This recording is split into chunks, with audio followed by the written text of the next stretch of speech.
하나님께서 우리의 찬양과 우리의 예배를 받으시는 줄로 믿습니다.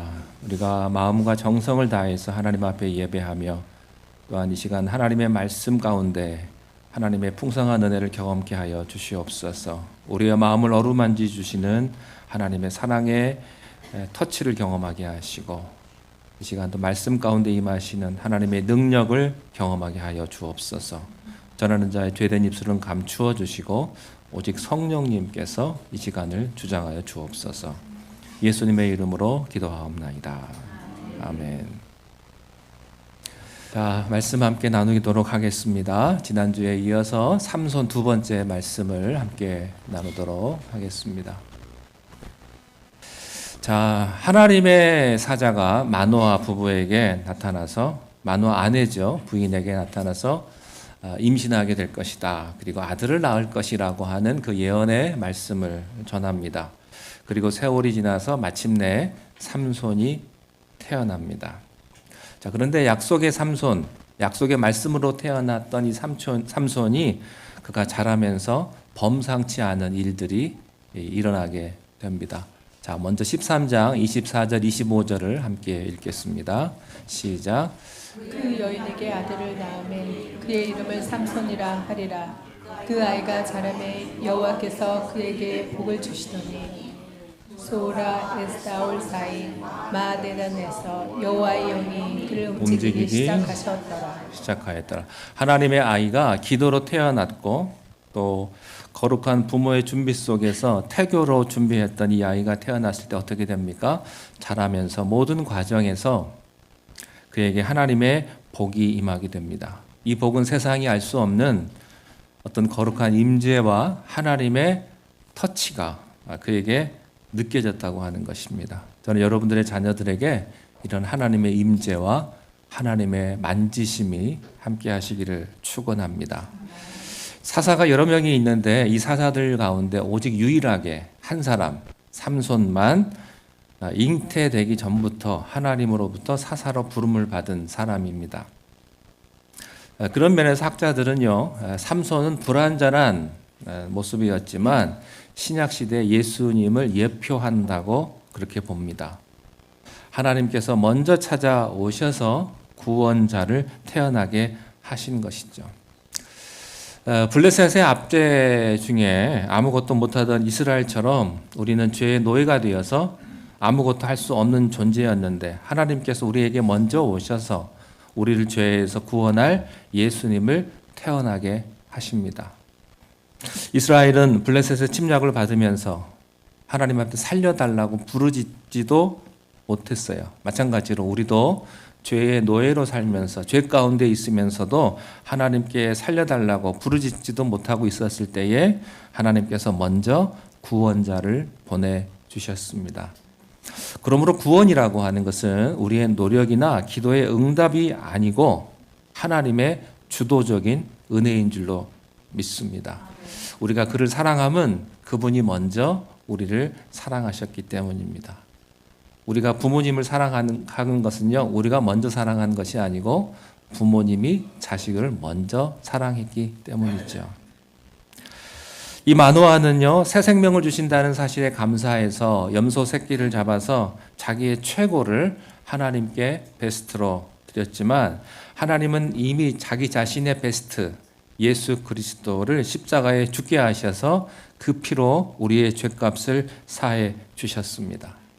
이 나실인 삼손은요, 훗날 하나님 앞에서 자기의 생명까지도 드려서 우리를 구원하신 예수님을 상징합니다. 삼손은 중간에 무너졌지만 예수님께서는 모든 유혹을 이기시고 끝까지 승리하셨습니다. 그래서 삼손이 주는 구원과 예수님이 주는 구원이 다릅니다. 차원이 달라요. 13장 5절 말씀에 보면 삼손이 블레셋 사람의 손에서 이스라엘을 구원하기 시작하리라. 그 말은 삼손이 블레셋을 물리치긴 했지만 그 구원은 불완전했습니다. 나중에 이 블레셋은 다윗 왕 때 여러분 잘 아시는 골리앗을 물리침으로 블레셋을 완전하게 제압을 했고, 그리고 그 다윗의 나라도 망했지만 오직 예수 그리스도를 통해서 우리의 구원이 완성됩니다. 되는 것입니다. 또 하나 중요한 것은요, 삼손을 하나님께서 항상 복주시고 특히 어느 시점에서는 성령, 하나님의 영이 그를 움직였다고 하는 사실입니다. 예수님은 우리들에게 성령을 보내주시는 분이십니다. 그래서 우리의 모든 약점을 극복하게 해주시는 그 성령님이시죠. 우리의 모든 상처를 치유하시고 또 상상할 수도 없는 힘을 주시는 성령께서 우리들에게 임하시는데, 삼손의 부모도 또 삼손도 복을 받고 성령의 충만함을 받습니다. 그리고 성경은 정확하게 그 장소를 이야기를 해요. 마하네단에서 성령이 그를 움직이기 시작했다. 이 마하네단은 단 지파가 친 곳이 바로 이곳입니다. 저는 이곳이 신약의 교회라고 믿습니다. 하나님께서 지정하신 그곳에서 하나님의 성령께서 함께 하시는 거예요. 자, 이런 스토리를 가지고 삼손이 태어났는데 문제가 시작이 됩니다. 이상하게 이러면 좀 뭔가 달라야 되지 않겠습니까? 그런데 인간은 실망 덩어리예요. 삼손도 처음부터 실망스러운 일들이 아주 많이 일어납니다. 보통 우리가 아주 돈을 많이 버는 사람들 가운데 누가 어떤 사람들이 있냐면 스포츠 스타들, 운동선수들이 돈을 굉장히 많이 법니다. 어렸을 때부터 뛰어난 실력을 가지고 프로 구단에 스카우트 돼가지고 아주 상상을 초월하는 그런 계약금을 가지고 프로 구단에 입단하는 사람들이 있습니다. 또 반면에 어떤 사람은 돈을 많이 주고 데리고 갔는데 기대값들을 못해서 구단과 팬들의 실망을 주는 사람도 있죠. 어떻게 이런 사람에게 이렇게 많은 돈을 지불해야 됐나? 그러면서 그 기대가 변해서 실망과 분노로 바뀌는 경우가 있어요. 그런데 삼손의 모습이 딱 그 모습입니다.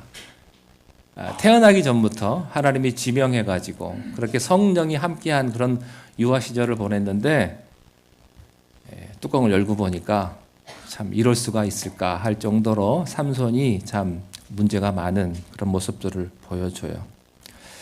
사사기에 나오는 수많은 사사들 중에서 삼손은 특별했죠. 태어나는 과정에서부터 나실인으로 성별되고 또 구원받은 부르심 받은 사람은 오직 삼손뿐입니다. 그의 부모에게 하나님께서 오셔서 직접 이 아이를 통해서 이스라엘을 구원할 것이라고 하는 사명을 주신 장면은 마치 뭐와 같습니까? 예수님께서 태어나기 전에 마리아에게 가셔서 마리아에게 수태고지를 알려주셨던 그런 장면과 흡사하죠. 그래서 이 아이를 향한 사명이 크기 때문에 이 부모는요, 이 아이를 잉태하면서 나실인의 소원도 부모도 따라서야만 했던, 똑같이 해야만 했던 그런 아이였어요. 그래서 태어난 아기 이름을 삼손이라고 지어졌습니다. 삼손이라는 이름의 뜻은 작은 태양이라고 하는 뜻이에요. 기대가 그만큼 컸던 거죠. 하나님께서 이 아이를 암흑 속에 있는 민족의 구원자로 불러주셨기 때문에 부모는 그 소망을 담아서 이 아이에게 그런 이름을 붙여준 겁니다. 삼손은 자라면서 체격도 좋고 힘도 세고 모든 면에서 하나님에게 복을 받은 것을 알 수가 있어요. 어느 시점부터 성령께서 그를 강력하게 움직이셨다고 말을 했습니다. 자, 그렇다면 이 삼손이요, 우리가 지금까지 공부했던 기드온이나 입다처럼 수만의 이민족을 다 그냥 한 손에 물리쳤다, 전멸시켰다, 그리고 민족을 구원하였다, 이렇게 되어야 하는데 삼손이 어이없는 모습을 보여요. 민족의 영웅이 하나님으로부터 이렇게 구별받은 사람이 이럴 수가 있나? 1절, 2절을 함께 읽겠습니다. 시작. 삼손이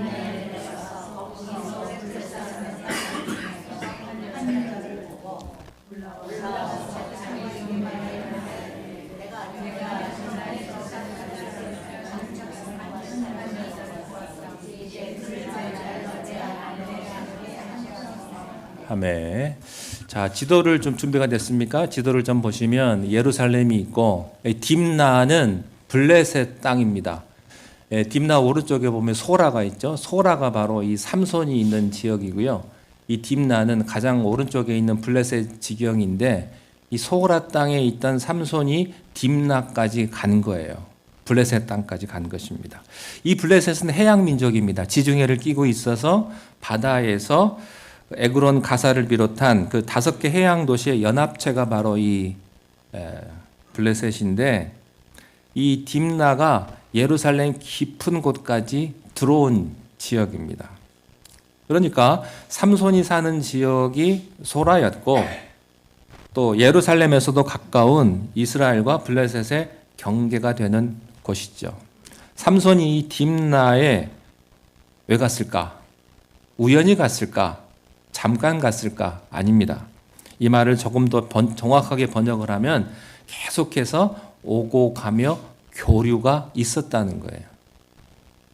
이때가 블레셋이 이스라엘을 침략한 지 약 20년 정도가 되던 때인데 이제는 블레셋 사람들이 침략자를 넘어서서 이스라엘 경계선상에 많은 마을들을 세우고 이스라엘과 교류를 일상적으로 해오기 시작했던 그런 때였던 거죠. 여기서 중요한 것은 이스라엘은 블레셋의 압제로부터 구원해 달라고 하나님 앞에 부르짖지도 않았습니다. 우리가 보통 다른 나라의 한 나라가 침략을 받고 식민 지배를 받으면 독립운동을 한다든지 저항을 한다든지 그런 모습을 보이지 않습니까? 그런데 그런 게 전혀 없어요. 그냥 좋은 거예요. 힘도 없고 약하니까 그냥 그대로 끌려간 겁니다. 이스라엘이 블레셋의 지배를 받는 것을 그들과 공존하는 것을 별 저항 없이 현실로 그냥 받아들여버린 것입니다. 이제는 블레셋의 무력에 의한 정치적인 예속을 넘어서서 음란하고 또 우상 숭배하는 블레셋식 그 삶에 동화된 문화적인 예속의 단계까지 들어가게 된 거예요. 마이클 윌콕스라고 하는 신학자가 이런 말을 했습니다. 세상과 교회 사이에 평화로운 공존은 있을 수가 없다. 갈등이 없다면 세상이 이미 교회를 정복한 것이다. 이스라엘과 블레셋이 갈등이 없다고 하는 것은요, 블레셋이 이미 이스라엘을 군사적으로 또 정신적으로 문화적으로 그들을 지배해버린 거예요.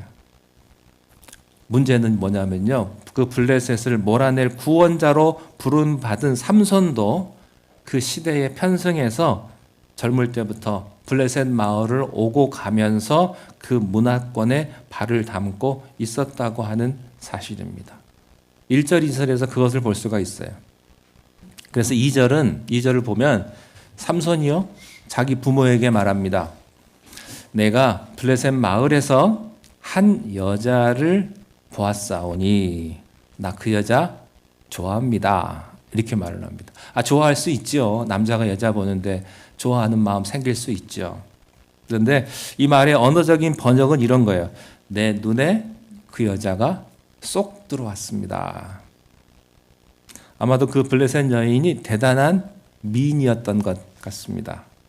이 시골 총각 삼손이요, 그때부터 눈이 뒤집혀가지고 집에 돌아온 뒤에도 앉으나 서나 그대 생각, 눈을 감아도 그대 생각. 이 여인의 얼굴이 눈에 아른거려가지고 잠이 제대로 오지를 않는 거예요. 여러분도 다 그런 경험 하셨죠? 예. 그런데 삼손의 인생을 보면요, 지금부터 이 삼손은 뭐가 문제냐? 항상 눈에 보이는데 휘둘리는 사람이었습니다. 그것이 바로 세상의 문화예요. 태초에 에덴 동산에서 뱀이 선악과를 가지고 아담과 하와를 유혹할 때도 바로 눈에 보이는 매력이었어요. 눈에 보이는 것의 매력이었습니다. 뱀의 말을 듣기 전에는 문제가 없었는데 뱀의 말을 듣고 이 선악과를 세상의 프레임으로 보기 시작을 하니까 어떻게 됩니까? 창세기 3장 6절에 여자가 그 나무를 본즉 먹음직하고 복음직하고 지혜롭게 할 만큼 탐스럽기도 한 나무인지라. 그 여자가 그 열매를 따먹고 자기와 함께 있는 남편에게도 주매 그도 먹은지라. 이 세상의 문화가 여기 다 들어 있습니다. 여기서 보암직하다는 것은 눈에 보기 좋았다는 뜻인데 보암직한 건요, 반드시 따먹게 되어 있습니다. 자기만 먹습니까? 남편도 줍니다. 죄에는 오염성이 있어요. 오염시키는 거예요. 이것이 세상 문화예요. 이것을 요한일서 2장 16절에서 뭐라고 표현하냐면, 이는 세상에 있는 모든 것이 육신의 정욕과 안목의 정욕과 이생의 자랑이니 다 아버지께로 온 것이 아니요 세상으로부터 온 것이다. 예.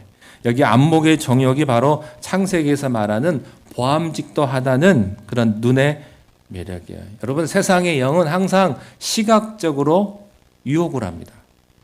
여기에 삼손이 딱 걸린 거예요.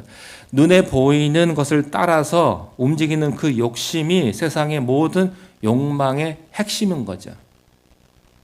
가령 우리가 노출이 심한 여배우들의 그런 영상물을 볼 때 성적인 욕구를 느낀다든지, 또 다른 사람들이 가지고 있는 좋은 옷이나 좋은 집이나 좋은 차를 보면요, 우리는 소유하고 싶죠. 나도 갖고 싶어요. 눈에 보는 걸로 그치지 않고 수단과 방법을 가리지 않고 그것을 소유하고 싶죠. 그래서 싸우는 거예요. 내가 먼저 갖기 위해서. 사람들은 자기가 먼저 소유하려고 싸웁니다. 이것이 바로 세상의 욕망입니다. 세상의 수많은 광고나 정치, 경제, 마케팅이 전부 다 이 눈에 보이는 것에 어필하는 인간의 욕심을 이용하는 거죠. 그런데 성경은 분명하게 경고해요. 이런 눈에 보이는 것으로 움직이는 안목의 정욕은 아버지께로부터 온 것이 아니다. 100% 세상으로부터 온 것이다. 바꾸어 말하면 세상을 다스리는 마귀로부터 온 것이다. 여러분, 눈에 보이는 걸 조심하시기 바랍니다. 눈에 보이는 게 진실이 아닙니다. 뭔가가 가려 있는 거예요. 아무리 화려해 보여도요, 이것은 속에 가시가 있는 장미라는 것입니다. 성령 충만한 사람은요, 눈에 보이는 것들의 화려함 뒤에 있는 영적인 그 독성을 감지해야만 합니다. 이것은 하나님 아버지께서 만든 게 아니라고 하는 것을 깨달아야 돼요. 이런 말이 있잖아요.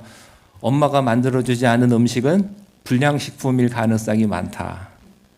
엄마가 만들어주신 것만 믿고 먹을 수 있어요. 다른 사람 만들어준 건 못 믿어요. 그게 세상이라고 하는 거죠. 하늘 아버지께로부터 온 것이 아니라면 우리는 정신 차려야 합니다. 우리가 세상에 살면서 눈에 보이는 것, 욕심에 휘둘리면 순식간에 무너질 수 있다고 하는 겁니다. 여러분, 삼손이 하나님의 사람이잖아요. 성령이 그에게 함께 하셨잖아요. 그렇다면 시험도 안 받고 잘 살아야 되지 않겠습니까? 그런데 그 삼손이 눈에 보이는 것 때문에 무너졌다고 하는 거예요. 그런데 인생이 계속해서 무너져요. 넘어지는 겁니다. 여자가 예쁘다, 마음에 든다, 결혼해야겠다. 그 여자가 하나님을 믿든 안 믿든 상관이 없어요. 그게 중요하지 않아요. 이쁘니까 내가 가져야 되는 거예요. 자기가 하나님의 사사로서 소명이 있든 없든 그것은 아무 상관이 없어요. 그저 본능대로 사는 거예요. 여러분, 본능은 모든 것을 망각시킵니다. 그는 기도하거나 묵상하지 않았어요. 이 여자가 나의 배필로 짝이 될지 안 될지 그냥 이쁘면 다 되는 거예요. 하나님 앞에 묻지도 않아요. 힘이 있으니까 눈에 보이는 것은 닥치는 대로 가지고 보는 사람이죠. 하나님의 사람이 이렇게 눈에 보이는 것을 기준으로 인생을 결정하기 시작하잖아요. 비참해집니다. 여러분이 눈에 보이는 좋은 것들만 추구한다면 여러분의 인생은 비참하게 될 거예요. 우리가 이런 식으로 인생의 중요한 결정을 하게 되면 결국은 우리는 항상 품 안에 블레셋 여인이 있는 것을 발견하게 될 거예요. 그리고 그 여인은 속에 독을 품은 무서운 존재입니다. 저는 이렇게 본문에서 폭주하고 있는 이 삼손을 보면서 그의 부모님의 마음이 얼마나 아팠을까, 그런 생각을 해봅니다. 이 삼손의 부모님은 정말로 경건한 사람 아닙니까? 그 음란하고 타락한 시대 정서에 편승하지 않고 경건하게 살면서 하나님 앞에 질문하고 물었던, 기도하던 사람들이었어요. 그래서 오랫동안 아이가 생기지 않자 하나님 앞에 기도했을 때 아이가 주어졌고, 그래도 하나님의 음성을 듣고 자 있고 하나님은 이 아이가 블레셋으로부터 이스라엘을 구원할 구원자가 될 것이라고 말씀을 해주셨죠. 여러분 어떻습니까? 여러분이 자녀분들을 낳고 이 아이는 큰 인물이 될 거라고 기대하지 않았습니까? 세상의 모든 사람들보다 내 자식이 제일 예쁘지 않습니까? 내 자식이 제일 잘나지 않았습니까? 제일 똑똑하고 그래서 좋은 거, 제일 좋은 거 줍니다. 어떤 아빠는요, 우리가 이제 식빵을 먹으면 식빵 끝 있지 않습니까? 식빵 끝은 안 먹는 아빠가 있는데 애 낳고서는 그것만 먹는데요. 왜냐하면 좋은 건 아들 줘야 되니까, 딸 줘야 되니까. 제일 좋은 거 줘요, 자식들한테. 너무나 귀한 자식이기 때문에. 그리고 그 자식이 굉장히 잘난 것처럼 생각을 하죠. 그래서 그 자식은 나중에 하늘의 별이라도 딸 거라고 그런 기대를 갖습니다. 그런데요, 여러분 삼손의 경우는 이런 기대를 하는 것이 당연하지 않겠어요? 태어나기 전부터 하나님이 나타나셔서 이 아이는 민족을 구원할 아이다 말씀을 해주셨고 성령님께서 날마다 함께 하셨는데 어떻게 그 기대를 안 할 수가 있겠어요? 그리고 이 아이를 얼마나 부모가 기도하면서 나름 최선을 다해서 키웠겠습니까? 그런데 아이가 자라면서 점점 부모의 기대와 어긋나는 모습을 보이는 거예요. 여러분 무슨 일이든지 하루아침에 이루어지지 않습니다. 갑자기 터지지 않아요. 삼손이 지금 딥나에 처음 간 것이 아니에요. 블레셋 마을 딥나를 계속해서 다니다가 그곳 사람들과 어울려서 이런 짓 저런 짓 하다가 그 여자를 눈에 보게 된 거예요. 삼손의 부모는요, 근심 어린 마음으로 어찌됐든 아들의 방황을 막아보려고 애를 썼을 것입니다. 그런데 다 커버린 자식이 여러분 말 안 듣죠? 제가 잘 알아요. 저는 경험이 없지만 자식 부모 말 안 듣습니다. 특별히 머리 좀 커지잖아요. 절대 안 듣습니다. 오히려 반대로 합니다. 부모가 이래라 그러면 저렇고요. 저래라 그러면 이렇게 하고요. 자식 키우시는 부모님들 다 공감하실 거예요. 아이들이 사춘기만 되잖아요. 그러면 외계인이 됩니다. 내 자식이 아니에요. 이거 어디서 나왔는지. 제가 아는 분이 신학교 교수님이신데 어떤 아이가 딸이 하나 있는데 그 딸을 정말 잘 키우려고 기도하고 애썼던 그런 부모님이셨는데 딸이요 사춘기가 딱 되더니 자기 문을 딱 닫더랍니다. 문을 잠그고 안 열어주더랍니다. 그리고 그 문 앞에다가 표지판을 써붙였어요.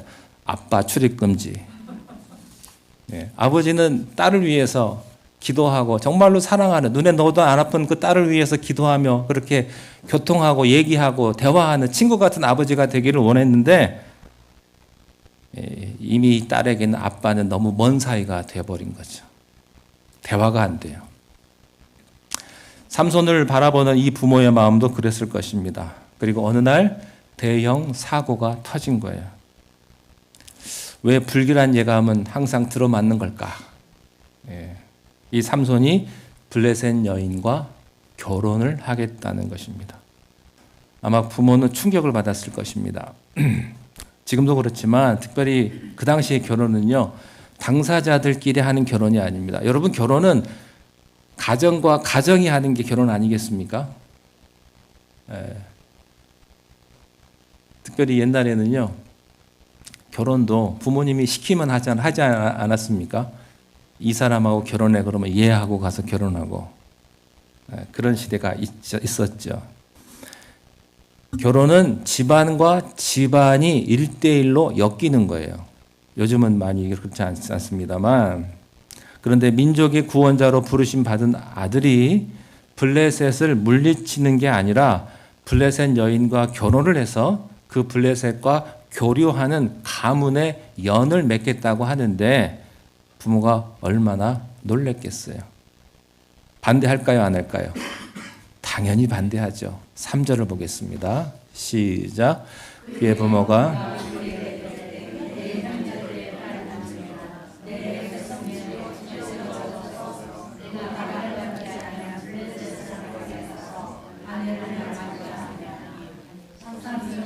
아버지에게 이르되 내가 그 여자를 좋아하오니 나를 위하여 그 여자를 데려오소서. 아버지한테 결혼도 반대하는데 그 여자를 데리고 오라고. 참 말 같지도 않은. 여기서 할례받지 않은 블레셋 사람인데 어찌 그 여자와 결혼을 하려느냐. 이것은 국제 결혼을 탓하는 것이 아니라 신앙 없는 사람과 어떻게 결혼을 하려고 하느냐. 인종 문제가 아니라 신앙 문제예요. 부모가 그렇게 울면서 반대하는데 삼손은 거칠게 말을 딱 끊어버립니다. 나 그 여자 좋다고 하는데 왜 반대하십니까? 더 이상 말하지 마십시오. 부모의 말씀을 딱 잘라버려요. 여러분, 사사시대의 특징이 뭐라고 말씀드렸죠? 내 눈에 보고 좋은 대로 자기 소견대로 행하였더라. 자식도 부모의 말 안 듣고 내 생각에 좋은 대로 행한 시대였어요. 삼손은 자기 부모의 바램과는 달리 자기 눈에 보고 좋은 대로 행하는 그 시대 정신에 편성해서 자랐던 거죠. 그래서 부모의 권위를 정면으로 거역을 합니다. 요즘은 부모님에게 말대꾸하는 자녀들이 많습니까? 근데 그 당시는요, 이것이 있을 수 없는 일이었습니다. 자식이 부모의 말씀에 거역한다? 말이 안 되는 이야기가 바로 이 시대였거든요. 삼손의 부모는 아마 하늘이 무너져 내렸을 거예요. 어떤 신학자는 이렇게 이야기를 합니다. 마노아 부부가 신앙적으로 자녀를 잘 키우지 않아서 심성이 이렇게 삐뚤어 나간 것이 아니냐라고 주장하는데 저는 그것은 아니라고 봅니다. 여러분, 자식 장담할 수 있습니까? 마음대로 되십니까? 물론 부모님이 최선을 다해서 신앙으로 키우려고 노력은 해야죠. 그렇지만 그렇다고 해서 100% 부모의 기대대로 자식이 그렇게 성장하는 거 아니죠. 그렇게 쉽지가 않습니다. 우리 주변에도 보면요, 부모님은 참 신앙이 좋고 그리고 나름 열심히 자녀들을 믿음으로 기도로 키웠다고 하는데 자녀가 장성하더니 믿음도 버리고 교회도 떠나고 세상 물질에 푹 젖어서 살아가는 자녀들을 보면요, 그 부모들은요 가슴을 치면서 이렇게 말해요. 내가 하나님 앞에 면목이 없네. 도대체 내가 뭘 잘못했길래 자식이 이렇게 내 말을 안 듣고 다른 길로 가는가. 이렇게 남몰래 눈물을 흘리는 부모님들이 있는데 혹시 여러분 중에 그런 분이 계시다면 너무 괴로워하지 마시기를 바랍니다. 그리고 옆집 자식 얘기 함부로 하지 마십시오. 자기 자식 자랑도 함부로 하지 마시고 남의 자식 흉도 함부로 보지 마십시오. 여러분 마음대로 안 되는 게 자식 문제 아닙니까? 자식 얘기는 장담할 수 없어요. 또한 믿음의 사람들이 반드시 부모가 잘 키워서 그런 것도 아니에요.